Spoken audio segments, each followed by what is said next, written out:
Bonjour à toutes et à tous, bienvenue sur KTO pour la vie des diocèses, une émission enregistrée depuis les studios du sanctuaire de Lourdes à l'occasion de l'Assemblée plénière des évêques de France. Comme chaque semaine, nous partons à la découverte d'un territoire, d'un diocèse et de son évêque. Et aujourd'hui, direction les Caraïbes, au cœur de l'arc antillais, pour parler du diocèse de Fort-de-France et Saint-Pierre qui couvre le territoire de la Martinique. Dans cette édition, on découvrira notamment l'établissement scolaire Notre-Dame de Délivrande aux Mornes Rouges et le témoignage des sœurs dominicaines missionnaires, et on verra comment le chant choral peut permettre de vivre sa foi et même de se laisser toucher par le Seigneur. Quelques mots sur la Martinique, qui est donc une île française de l'archipel des Petites Antilles, bordée par la mer Caraïbe et par l'océan Atlantique. Dominée par le volcan, la montagne Pelée, elle présente une géographie volcanique avec également les pitons du Carbet, et montagneuse, marquée par une extraordinaire diversité de paysages. Sa capitale, Fort-de-France, joue un rôle économique et politique central. Parmi les défis auxquels doit faire face la Martinique, on trouve celui de la précarité et de la vie chère, mais aussi du recul démographique, avec des naissances qui reculent et une fécondité inférieure à celle de l'Hexagone. Pour parler du diocèse de Fort-de-France en Martinique, je reçois son archevêque, Monseigneur David Macaire. Bonjour Monseigneur. Bonjour à tous. Je viens de donner quelques éléments sur la Martinique. Comment est-ce que, comme pasteur de ce diocèse, vous pourriez nous présenter justement les forces vives qui composent le diocèse ? Écoutez, le diocèse de Martinique, pour l'instant, il a réussi plus ou moins à apprivoiser son pasteur, son nouveau pasteur depuis 10 ans quand même déjà, qui court partout, qui saute partout. Le diocèse, lui aussi, court et saute partout. Il y a beaucoup de choses. Parfois trop, peut-être. Il faut se coordonner, s'organiser. Alors, on est en train de le faire, ça se passe plutôt bien. Et puis aussi, il y a le renouvellement des cadres, formation des disciples missionnaires, enfin, plein d'idées, quoi. On va développer un petit peu tout ça tout au long de cette émission. Quelques chiffres, justement, point de repère également. 355 500 habitants en Martinique, 47 paroisses, 14 établissements dans l'enseignement catholique. On compte 64 prêtres de moins de 75 ans, 14 diacres permanents, 8 séminaristes. Il y a 6 communautés religieuses en Martinique et 45 laïcs en mission ecclésiale avec une lettre de mission. Au début de cette émission, j'en profite aussi pour donner quelques dates. Pour ceux qui ne vous connaîtraient pas, Monseigneur David Macaire, vous êtes donc, vous l'avez dit, archevêque de Fort-de-France depuis 2015, depuis 10 ans. Né en 1969 à Nanterre dans les Hauts-de-Seine, vous avez grandi en Martinique. Vous avez fait votre profession religieuse chez les Dominicains comme votre habit le montre. En 1994 au sein de la province de Toulouse, ordonné prêtre en 2001, et parmi vos nombreuses missions, je mentionne celle de prieur, d'abord du couvent des Dominicains à Bordeaux et puis à la Sainte-Baume entre 2006 et 2015 au total. Votre devise épiscopale, elle vient de la prière du Salve Regina. Montre-nous Jésus. Voilà, tout est dit ou presque. Vous le disiez en introduction, vous avez célébré vos 10 ans d'épiscopat, Monseigneur David Macaire. Quel regard est-ce que vous portez sur ces 10 années passées comme évêque ? C'est une question que je me suis posée très souvent avec mes principaux collaborateurs, avec les prêtres, avec les fidèles les plus engagés, les autres aussi. Certains fidèles ont même voulu célébrer en grande pompe. Il y a un grand rassemblement à la Pentecôte de près de 16 000 personnes, entre autres pour cela, pour envoyer en mission. Le regard, je parlais d'apprivoisement tout à l'heure, je dirais qu'on a eu déjà 2 plans pastoraux qui finalement qui sont pas achevés, mais qui vont dans le bon sens, qui vont tous dans le sens d'une conversion missionnaire. Moi, je suis martiniquais, jusqu'à l'âge de 25 ans, j'ai vécu en Martinique, grandi, travaillé en Martinique, fait mes études. Je suis arrivé ici comme missionnaire moi-même, ici d'ailleurs au sens propre, à Toulouse, à Bordeaux, où j'ai été éduqué dans la vie cléricale, sacerdotale, mais aussi dans la vie missionnaire de l'Église de France, où j'ai vu de très belles choses. J'aime beaucoup cette Église de France qui a compris qu'elle n'était plus majoritaire, que la société changeait autour d'elle. Ici, il y a la question de l'islam. En Martinique, c'est plutôt la question des églises évangéliques, entre autres, mais aussi de l'athéisme qui grignote un peu nos jeunes. Et c'est une église qui, quand je suis arrivé, n'avait pas tout à fait compris qu'elle n'était pas majoritaire. Elle l'est encore dans l'esprit, elle est encore dans la façon de faire, elle est encore... le pasteur, vous le savez, en Martinique, est quelqu'un, l'évêque est quelqu'un qui est connu sur la place publique comme un des hommes publics dont la voix compte. La parole est attendue et écoutée. Voilà. On le connaît, voilà. Je ne veux pas passer inaperçu, il n'y a pas d'anonyme pour moi, ni en Martinique, et c'est vrai pour les évêques des Antilles en général. c'est une bonne chose et en même temps, il faut que l'Église comprenne, les chrétiens, notamment ceux qui exercent le leadership, les responsables dans l'Église, clercs et laïcs, qu'il y a une mutation missionnaire à opérer, celle qu'appelle de ses voeux en 2013 déjà le pape François dans l'Evangelio Gaudium, et c'est pas encore le cas. C'est pas encore le cas, tout à fait. Ça commence. Ça commence vraiment. Là, j'ai dû faire le bilan là au bout de 10 ans et je suis plutôt content. Non pas de moi, mais de mes frères et sœurs, vraiment. Vous avez mentionné la journée de la Pentecôte en 2025, là sur le thème tous missionnaires, plus de 10 000 fidèles catholiques étaient rassemblés. Il y avait beaucoup de jeunes qui étaient présents. Ouais. Est-ce que vous sentez un renouveau de l'engagement des jeunes catholiques en Martinique ? Très récemment, mettons cette année. C'est un petit miracle de l'année, notamment parce que globalement nos cadres sont plutôt âgés, plutôt féminisés. Ça les cadres, c'est les personnes en responsabilité. Oui, voilà. Oui. Heureusement qu'on a ces dames, il n'y a pas que des dames, mais en grande majorité, qui font preuve d'un dévouement extraordinaire dans tous les domaines, y compris dans l'éducation. Bon. Mais ça manque d'hommes, donc il y a un renouvellement de la pastorale des hommes, et puis qui est en train de s'amorcer, mais de s'enraciner, surtout, c'est pas juste cosmétique, si j'ose dire. Et puis les jeunes, qui n'étaient pas oubliés de la pastorale, mais en même temps, on s'est rendu compte que les mouvements, il y a encore des scouts de France, mais globalement, les mouvements ont disparu, puis la catéchèse doit se renouveler, notamment pour les grands jeunes, puisque la catéchèse chez nous va jusqu'à 15 ans, à l'âge de 15 ans. Ce qui explique aussi la désaffection pour les mouvements, puisque les jeunes sont jusqu'à 15 ans en train de préparer leur confirmation, etc.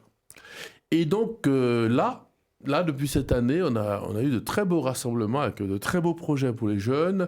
Un rassemblement autour de Carlo Acutis, mais qui est plutôt ponctuel, mais aussi une sorte de PLVTT de chez nous, à la mode de chez nous, et puis de belles retraites au foyer de charité, et puis surtout un grand mouvement qu'on a lancé qui s'appelle la Post-Confirmation, qui a organisé une très belle marche, qui a réorganisé, qui n'existait plus depuis près de 20 ans, qui a remis ça à l'ordre du jour, et ça a eu un grand, grand succès.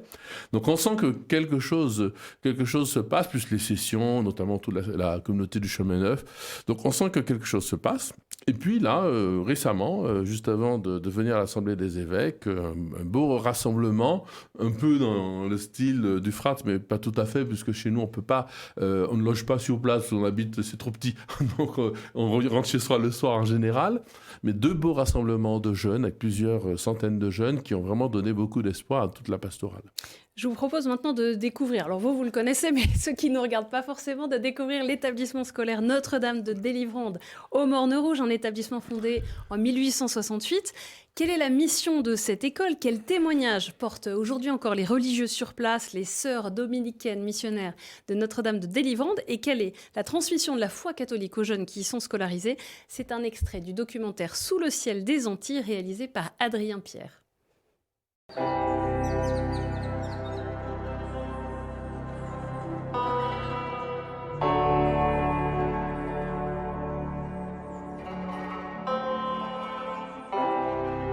Seigneur Jésus, tu nous regardes avec amour. Et tu es en train de dire qu'ils sont beaux, mes enfants. Nous sommes beaux pour le Seigneur. Le Seigneur nous aime. Et maintenant, nous allons nous tourner vers une belle dame, la patronne de l'école qui s'appelle Notre-Dame notre maman du ciel. Chaque matin, elle nous accompagne sur la route. Quand nous prenons le bus, elle est là. Quand nous entrons à l'école, elle est là. Quand nous repartons, elle est là.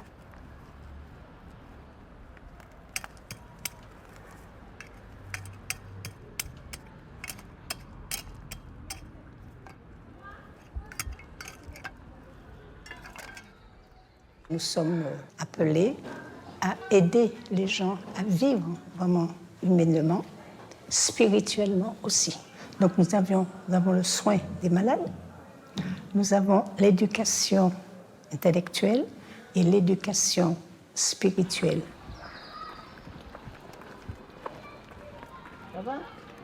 Une chose qui pour moi est importante, c'est l'accueil effectivement de ces gens, aller vers eux. Nous sommes là, présents, une présence vraiment, et souvent les gens nous disent merci parce que la présence de Dieu passe par nous. Le collège Notre-Dame de la Délivrance, au Morne-Rouge. C'est un établissement qui a été fondé en 1868 par Laure Sabès. Et les familles aisées envoyaient leurs enfants pour s'instruire et s'éduquer. Et cet argent-là aidait à monter des projets, à aider les plus démunis. On accueille aujourd'hui des élèves de la maternelle au collège. Les élèves ont 1 heure d'instruction, d'étude de la parole de Dieu, particulièrement de l'Évangile. Et puis, on essaie également de leur inculquer les valeurs de Laure Sabès, aimer et servir. Donc, on essaie de mettre en place des actions ponctuelles pour justement venir en aide. Parfois, ils traversent des moments difficiles dans leur famille et malgré tout, on les accompagne. On les accompagne, on leur dit clairement que Dieu sera toujours présent. D'accord? Donc, il faut qu'ils gardent la foi. Donc, en tout cas, ils sont jeunes, mais on essaie de les accompagner au mieux. Ce documentaire est une coproduction KTO et 4 productions à revoir sur la chaîne YouTube de KTO Sous le ciel des Antilles. Monseigneur David Macaire, un mot peut-être sur l'emplacement de cet établissement de Notre-Dame de la Délivrance et du sanctuaire du même nom, parce qu'ils sont situés au pied de la montagne Pelée, dont ces dernières semaines, l'activité sismique interroge et inquiète même un peu. Oui, alors je connais bien ces établissements, c'est là que j'ai grandi. Et donc les sœurs, c'est pas fait exprès. Elles vous ont connu, mon c'est ça. institutrice de CM2, sœur Marie, sœur Alban, voilà, sœur Marie-Claire. Bon, oui, alors on a l'habitude, vous savez, aux Antilles, on a écrit avec les évêques de la Caraïbe un texte sur la spiritualité, la psychologie finalement profonde des Antillais. On a des volcans, on a des tremblements de terre, on a des éruptions, voilà, sans parler des épidémies ou de certaines pollutions. Donc la nature, elle est belle, elle nous fait beaucoup de cadeaux. On a une terre splendide. Vous plantez, je rigole, un bâton de balai, mais le lendemain, il pousse, donc on a une terre généreuse. Et puis en même temps, on a une terre avec qui il faut dealer, il faut accepter. Et bien sûr, il y a des inquiétudes. Peut-être que les autorités nous demanderont de déménager. La montagne est très surveillée, donc il n'y a pas de risque humain. Le seul risque, c'est qu'un jour, il faudra peut-être se préparer à partir, comme disent les Martiniquais, prends du vent avant du vent prend. C'est-à-dire, préparons-nous, on ne sait jamais, mais on en a l'habitude chez nous. Et puis, ça nous permettra, si jamais ça arrive, d'être solidaires davantage. On s'y prépare, même dans l'Église, à cette solidarité des habitants du Sud qui accueilleront peut-être pendant quelques semaines les habitants du Nord. On verra. Pour revenir sur l'extrait qu'on vient de voir, c'est un exemple de la mission de l'enseignement catholique en Martinique. Qu'est-ce que vous attendez précisément de ces établissements ? Et puis, on l'a entendu, c'est aussi au cœur de la scolarité l'occasion d'accompagner des jeunes qui traversent parfois des moments difficiles de leur vie. Comment aider les familles les plus en difficulté ? Et on sait qu'en Martinique, il y a notamment beaucoup de familles monoparentales et de familles qui souffrent. Près de 60% même. Oui, j'allais vous le dire, c'est surtout les familles. Les établissements scolaires catholiques sont des pros. Sont des pros de l'éducation, des pros de la foi aussi, de la transmission d'une certaine vision de l'homme et d'une certaine vision du Martiniquais. C'est le seul lieu, puisqu'il n'y a plus de service militaire, il n'y a plus, etc., où toutes les catégories de la population se retrouvent ensemble, finalement. Et je crois que les enseignants, les éducateurs, les membres des différentes réalités de l'enseignement catholique sont tout à fait conscients de leur rôle pour l'avenir du pays. On reçoit aussi, d'ailleurs, beaucoup de petits métropolitains de passage qui viennent parce que leurs parents sont là quelques années. Mais l'essentiel, justement, c'est de préparer le Martiniquais qui, par définition, dans ses gènes même, est ouvert sur le monde. Nous avons dans notre culture des réalités qui viennent de l'Asie, de l'Afrique, bien entendu, de l'Europe, n'en parlons pas. Nous sommes américains au sens du continent américain. Donc nous avons à la fois la chance d'être ouverts sur le monde sans rentrer dans cette mondialisation gloubi-boulga. Vous voyez, on a une identité très forte et elle n'est pas encore tout à fait enracinée dans la paix. C'est pour ça qu'il y a aussi beaucoup de violence. Donc l'Église, et en particulier l'école et l'école catholique, ont un rôle essentiel. Alors je suis admiratif notamment des enseignants, et puis pas que, mais enfin tous ceux qui les entourent, qui veulent travailler dans cette école catholique. Vous avez évoqué effectivement le contexte de violence qui peut malheureusement régner à certaines périodes sur l'île. Mi-octobre, la pastorale sociétale a marché contre la violence et pour la paix. Qu'est-ce que les catholiques peuvent faire face à cette grogne sociale, la montée de la vie chère et la violence ? Une vision prophétique et non pas simplement une vision politique, une vision le nez dans la gadoue. C'est bien de respecter contre la vie chère et c'est normal. En même temps, il y a peut-être d'autres causes pose qu'une question de subvention qui viendrait de l'État français, aussi, bien entendu. Mais il y a l'égalité entre les différents. On a besoin de cette reconnaissance, nous, aux Antilles. Nous sommes français depuis plus de 300 ans, enfin, peut-être même plus, je ne connais pas les chiffres. On l'est. Mais en même temps, peut-être aussi une vraie réflexion, on l'amène avec des prêtres, avec des fidèles, des experts, sur notre identité, sur l'éducation. Justement, est-ce qu'on est tous d'accord sur l'éducation qu'on veut donner à nos jeunes? Et quelle éducation? Est-ce l'éducation à l'assistanat ou au travail, à la valeur, à nos valeurs? La question aussi, bien sûr, de l'autonomie, en tout cas d'avancer sur l'alimentaire. Tout ne peut pas venir du bateau, et ça augmente malheureusement. Donc réfléchir sur la valorisation de nos métiers chez nous, la pêche, l'agriculture, c'est l'un des premiers combats. Par exemple, le monde de l'agriculture en Martinique, figurez-vous, a été bâti par des prêtres. Aujourd'hui encore, même dans des instances agricoles, civiles, etc., il y a des personnes qui sont reconnaissantes parce que ce sont des prêtres qui, il y a quelques décennies, ont mis en place ce monde, parce que le lien à la terre, c'est une forme de remerciement, une façon de rendre grâce au Créateur de ce qu'il nous a donné. Je vous propose maintenant de retourner dans une église et de voir comment le chant choral permet de vivre sa foi et même de se laisser toucher par le Seigneur. C'est le témoignage que donnent ces chorales dans ce nouvel extrait du documentaire d'Adrien Pierre, Sous le ciel des Antilles. En fait, on répète ce qu'Audrey dit. Il n'y a pas de... On devient vraiment une famille parce que nous sommes amenés à partager énormément de moments ensemble et puis nous prions les uns pour les autres. Il y a des liens d'amitié qui se tissent et qui font justement que c'est à travers cette amitié, cette unité-là, que le chant peut toucher les cœurs en fait.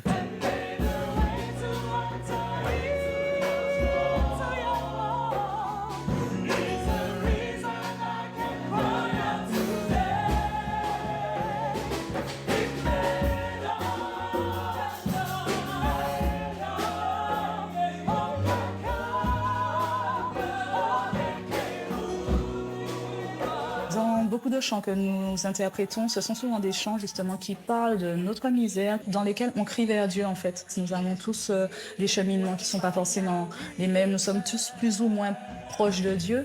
Et par le chant, en fait, c'est à Dieu qu'on parle, c'est à Dieu qu'on s'adresse et c'est vraiment un cœur à cœur. Donc si Dieu peut passer à travers nous pour pouvoir toucher les autres, effectivement, le chant, c'est vraiment un moyen d'évangéliser la population.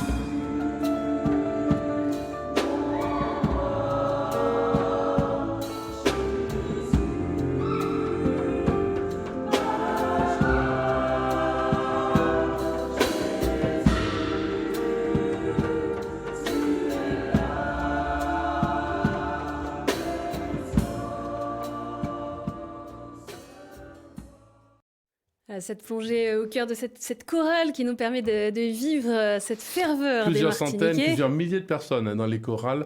Certaines paroisses ont près de 9 chorales, 10 chorales. On ne pense pas, c'est une belle pastorale. C'est un lieu d'unité, un lieu de vie. Même nous sommes des petites communautés ecclésiales. On passe une vie dans une chorale, en fait. Vous avez effectué des visites pastorales flash cette année dans tout le diocèse. Comment est-ce que vous voyez la suite de la transformation, de la conversion missionnaire des paroisses? C'est un mot qu'on entend, tous les évêques nous parlent de la conversion missionnaire, mais ça veut dire quoi?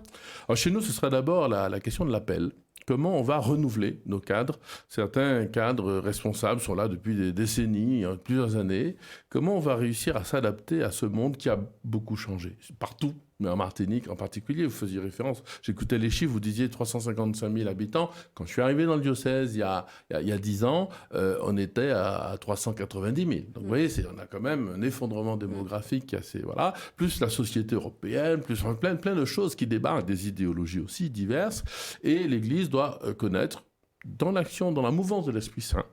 Faisait référence aussi à ce rassemblement missionnaire au stade, où il y a eu vraiment une belle effusion de l'Esprit. C'est un jour de Pentecôte, c'est normal, mais voilà, on a senti que quelque chose se passait dans le cœur des jeunes, dans le cœur de ceux qu'on peut appeler les moins jeunes, mais moins jeunes au sens de leurs parents, c'est-à-dire des gens qui avaient entre 40 et 50 ans, qui étaient là pour accompagner leurs jeunes. Il y a quelque chose qui s'est passé, et il faut transformer l'essai. Ça, c'est sûr qu'on sent bien, on sent tous qu'il y a un moment de transformation. C'est pas simplement une analyse de la société, il y a cela aussi, mais suivre ce que veut l'Esprit Saint, ça c'est essentiel. Et tout le monde y est appelé, le catéchisme, l'école catholique, les chorales, la pastorale sociétale avec cette belle marche pour la paix qui a été très suivie et contre la violence qui est en train de grandir aussi, parce qu'il y a un combat aussi là-bas à cause de la drogue, à cause de plein de trafic, et puis la souffrance aussi de nos jeunes, de notre jeunesse. Monseigneur David Macaire, on va déjà passer à la dernière séquence de cette émission, les questions de terrain.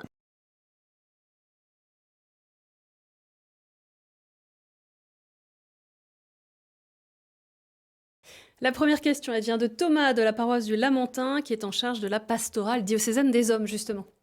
Monseigneur, j'ai une question pour toi. Donc, je voulais te demander comment arriver à conscientiser nos frères, les hommes, qu'ils ont leur place pleine et entière dans notre église en Martinique. Merci. Vous avez vu qu'en Martinique, on tutoie l'évêque. Ça, c'est très agréable, et généralement. Merci Thomas pour ta question. En fait, c'est par les hommes que la pastorale des hommes passera aussi, par les prêtres aussi, parce que c'est vrai que par paresse, par habitude, on a une société matriarcale à la maison, à l'école, sauf peut-être dans la rue, dans la politique, c'est quand même globalement les femmes qui donnent le là. Et c'est pas normal. C'est très bien qu'il y ait les femmes et qu'elles aient le pouvoir, j'ai envie de dire, mais les hommes n'ont pas tout de suite compris les garçons. Et notamment dans l'éducation des jeunes garçons, l'implication des hommes à certains moments clés, pas à 100% non plus, mais à certains moments clés. Par exemple, on veut faire des réunions, on a commencé des réunions papa ou, il n'y a pas de papa, parrain ou tonton ou grand frère, avec un garçon plus jeune. Une figure masculine, voilà.